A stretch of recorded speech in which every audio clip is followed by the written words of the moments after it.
கேட்டா சொல்லுவாங்க 1000 ரூபாய் நாங்க இல்லத்தரசிகளுக்கு கொடுக்கறதுக்கு காசு இல்ல. ஏன் நீங்க ஆட்சிக்கு வர்றதுக்கு முன்னாடி இல்லத்தரசிகள் அனைவருக்கும் 1000 ரூபாய், ஆட்சிக்கு வந்த உடனே தகுதி பார்த்து நாங்க 1000 ரூபாய் கொடுப்போம். அதுல 1 கோடி பேர் தேர்ந்தெடுக்கிறாங்க. இந்த 1 கோடி பேருக்கு பணம் கொடுப்பதற்கு காசு இல்ல. செவிலியர்கள் சம்பளம் கேட்டு போராடுறாங்க, மருத்துவர்கள் சம்பளம் கேட்டு போராடுறாங்க, அவங்களுக்கு கொடுக்கிறதுக்கு காசு இல்ல. ஆசிரியர்கள் பணி நிரந்தரம் பண்ணுங்க, எங்களுக்கு முழு நேர பணியாளர்களாக மாத்துங்கன்னு கேக்குறாங்க, அவர்களுக்கு சம்பளம் கொடுக்கிறதுக்கு இந்த அரசாங்கத்திட்ட காசு இல்ல. அந்த காசெல்லாம் எங்க போச்சு? அண்ணன் ஜெகத்ரட்சகன் இருக்கு, அண்ணன் காந்தி கிட்ட இருக்கு, ஐயா மு.க. ஸ்டாலின் இருக்குது, ஐயா உதயநிதி ஸ்டாலின் இருக்குது. எல்லா காசையும் கொள்ளையடித்து இந்த ஆட்சியாளர்கள் திருடி வச்சிருக்கிறான்.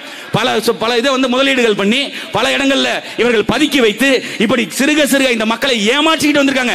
65 ஆண்டுகாலம் ஏமாத்திட்டான்.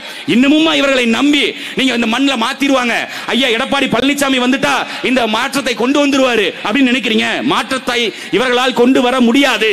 எப்ப மாற்றம் வரும்னா இந்த மண்ணில் புரட்சி வெடிக்கும் போது வரும்.